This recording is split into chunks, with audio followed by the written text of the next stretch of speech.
आज गुनाहों के नाम बदले जा चुके हैं। बहुत सारे नौजवान शराब पीते नहीं, शराब नहीं पीते, विस्की पीते नहीं पीते, लेकिन बियर पीते। क्या है मियां, बियर क्या चीज? देखा, वो फ्रूट से बनता है। शराब क्या?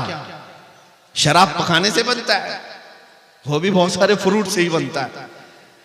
लोगों को जहन बदलने के लिए नाम बदले गए। जिना का नाम क्लब रख दिया गया। मुजरे करने के लिए, भंगड़ा डालने के लिए बुरे अल्फाज इस्तेमाल किए जाते थे। पहले नचनिया कहते थे, लेकिन अब उसको डांस का नाम दिया जाए, वही फैशन है, वो फैशन है। जुआ खेलने वाले होते थे, उनसे दुनिया बचती थी, लेकिन अब जुएबाज, सट्टेबाज, दुनिया के बड़े बड़े करोड़पति बैटिंग करते हैं। हम क्या काम है? क्रिकेट, फुटबॉल में बैटिंग करना। जुएबाज, गैम्बलर, ये वो लोग हैं जिनके मुतालिक रसूल पाक सल्लल्लाहु ताला अलैहि वसल्लम की अहादीस में सख्त तरीन मजम्मत आई है। सूद खाने वाले, आप ब्याज कहते रहे होंगे, लेकिन अब दुनिया उसको इंटरेस्ट के नाम से, नया लफ्ज फाइनेंस के नाम से खिलाती है। सूद का एक लुकमा खाने वाला, मेरे मुस्तफा फरमाते हैं, खाने काबा के सामने अपनी मां से जिना करने के बराबर।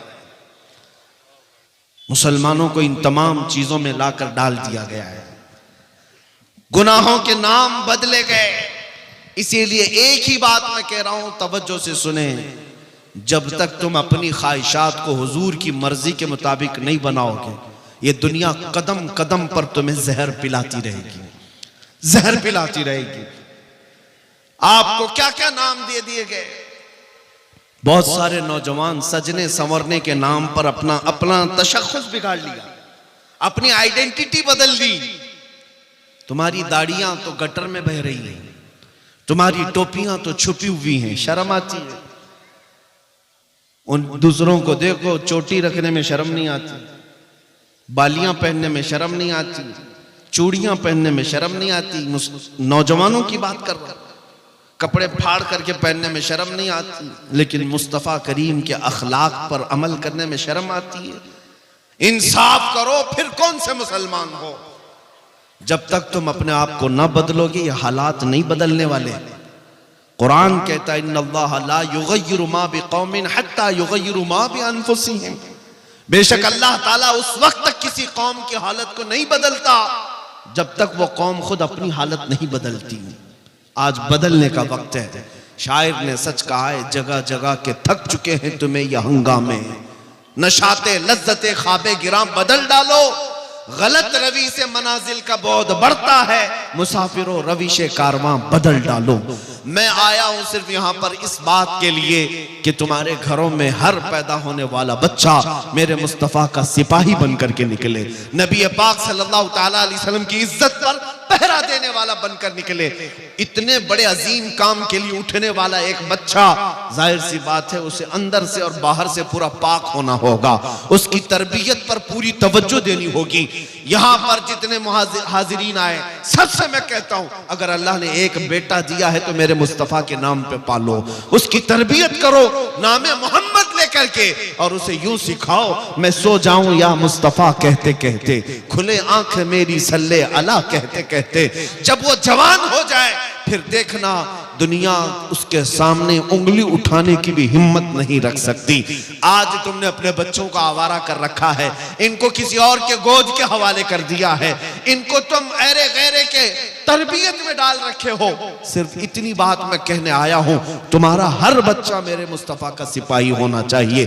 नबी पाक सल्लल्लाहु ताला अलैहि वसल्लम की मोहब्बत में उसकी परवरिश होनी चाहिए।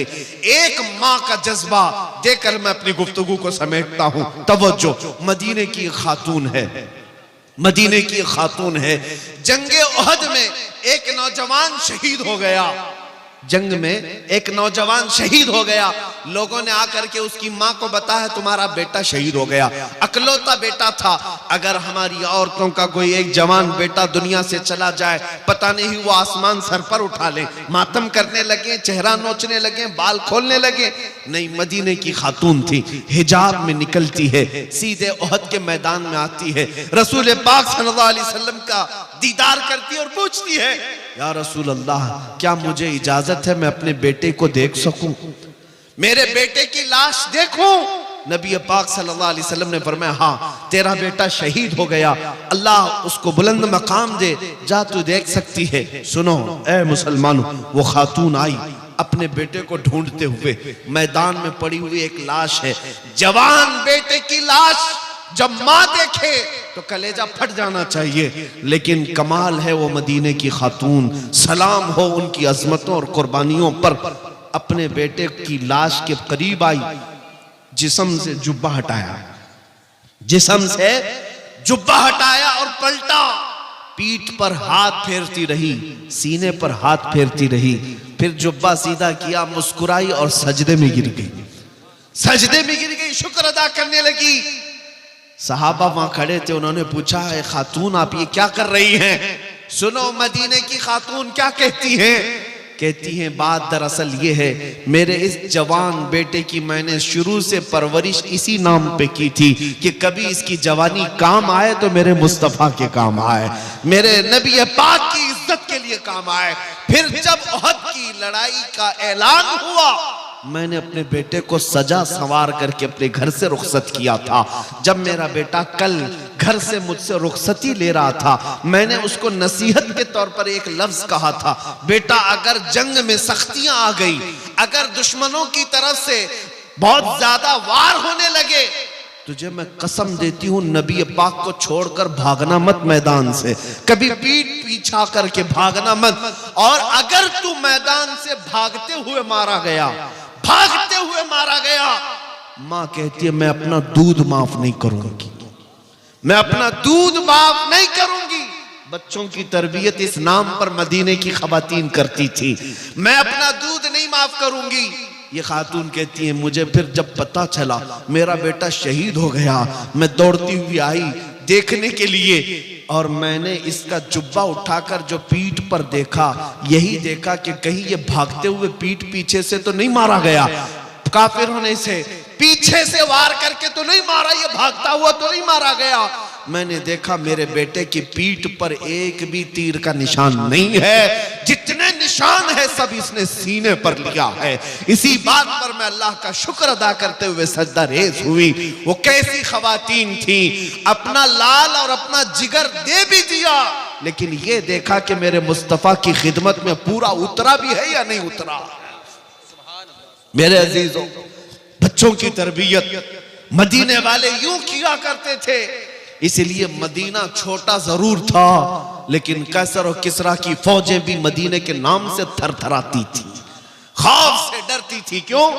मदीने तैयबा में पलने वाले छोटे बच्चे भी बड़े बड़े बादशाहों को आंख दिखाने के काबिल थे, उनकी परवरिशें थी इस तरह। ऐ अजीज कौम के गयूर नौजवानों, आज मैं इतना मैसेज देकर के जाता हूं, आज के जो हालात बिगड़ते जा रहे हैं उसकी वजह यही है।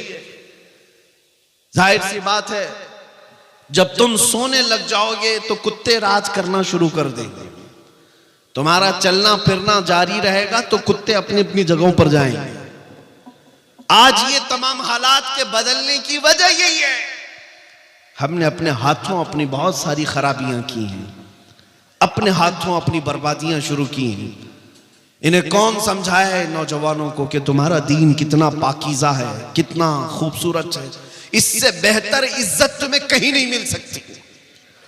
मुस्तफा करीम के कदमों में जो इज्जत है वो फरिश्ते भी उसकी इज्जत करते हैं, लेकिन तुम कहां ढूंढने निकले? बॉलीवुड में, हॉलीवुड में, और तुम सीरियल्स में, टीवी चैनल्स में देखने पर चल पड़े। जब कौम अपना तशख्खुस और अपनी आइडेंटिटी छोड़ देती है तो वो लोगों की ठोकरों पर आ जाती है। हमारी अपनी रिवायात बरकरार रखना हमें जरूरी है। आ जाओ मेरे मुस्तफा के अखलाक पर।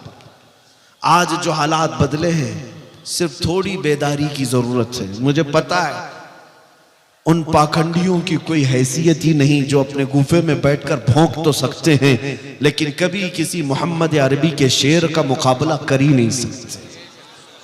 इतनी बात तय है, ये आज से नहीं तारीख से साबित है। नबी पाक सल्लल्लाहु तआला अलैहि वसल्लम की निस्बत जिस गुलाम से है, कुत्ते उसका मुकाबला नहीं करते।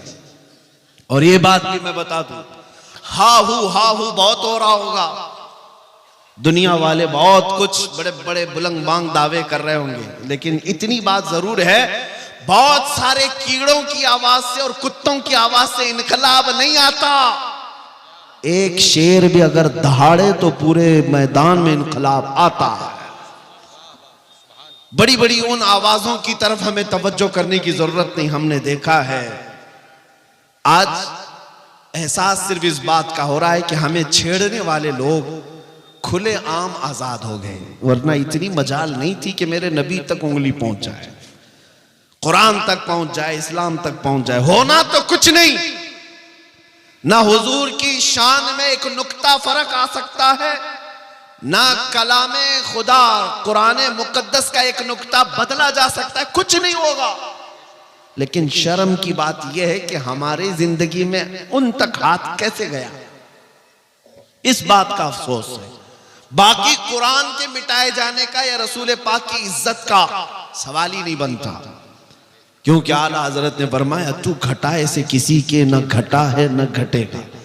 या रसूल अल्लाह, जब बढ़ाए तुझे अल्लाह ताला तेरा, मिट गए मिटते हैं मिट जाएंगे, आधा तेरे न मिटा है न मिटेगा कभी, चर्चा तेरा रहेगा यूं ही उनका चर्चा रहेगा।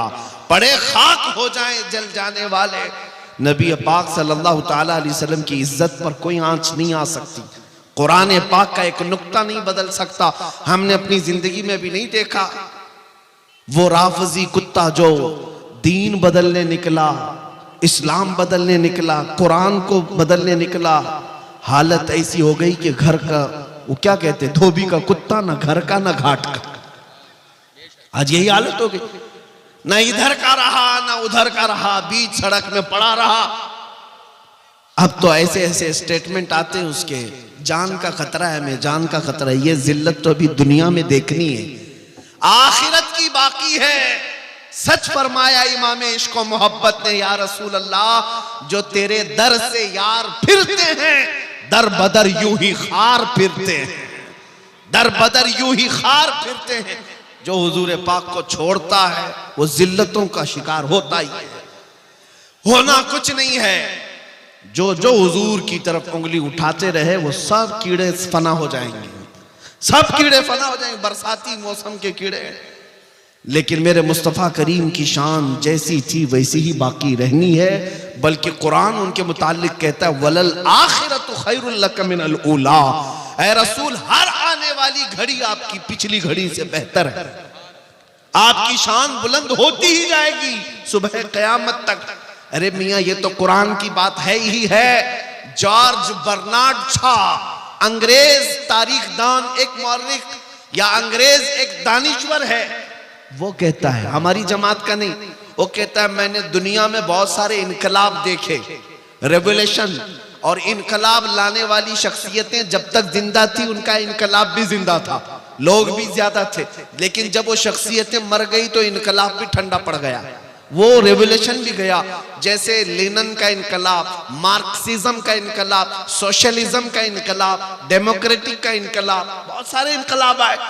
जॉर्ज बर्नार्ड शॉ कहता है लेकिन एक इनकलाब मदीने से आया था, मुहम्मदुर रसूलुल्लाह का, वो गए 14 सदियां हो गई, लेकिन उस इनकलाब में एक आंच बराबर, एक उंगली बराबर भी कमी नहीं आई, बल्कि हर जमाने में उनके इनकलाब का असर बढ़ता ही जाता, बढ़ता ही जाता। ये कौन कह रहा है? दूसरे खीमे के लोग भी इस बात को मानते हैं कि मेरे मुस्तफ़ा करीम के दीन पर आज भी कोई फर्क नहीं आया। इस्लाम की फितरत में कुदरत ने वो लचक दी है, जितना ही दबाओगे उतना ही वो उभरेगा। ऐ मुसलमानों, मेरा ये मैसेज सुन करके जाओ, हमारे तमाम मसाइल का हल यही है कि मोहम्मद से वफा तूने तो हम तेरे हैं, ये जहां चीज है क्या लौह कलम तेरे हैं। अब आओ हम ये अज़्म करके आज उठते हैं, जिंदगियां गुजारी अय्याशियों में, गुनाहों के अड्डों पर, बर्बादियां तो हमने अपने आंखों से देखी है। लोग आज हमें ठोकरों पर रख रहे हैं, कभी मस्जिदों की तरफ निशाने, कभी हमारे गुंबदों की तरफ, कभी खानकाहों की तरफ, कभी हमारी बच्चियों के हिजाब की तरफ, कभी कुरान, कभी रसूल, कभी खुदा की शान की तरफ। लेकिन आज हर मुसलमान नौजवान को बदलना होगा और ये अहद करना होगा, अब मैं जीऊंगा तो मेरे मुस्तफ़ा के अखलाक पर जीऊंगा, उनकी सुन्नतों पर जीऊंगा। आओ नबी पाक की तरफ मुखातब होकर के यूं अर्ज करो, या रसूल अल्लाह, दहन में जुबान तुम्हारे लिए, बदन में है जान तुम्हारे लिए, हम आए यहाँ तुम्हारे लिए, उठे भी वहां तुम्हारे लिए। वाखिरु दावाना अनिल हम्दुलिल्लाहि रब्बिल आलमीन।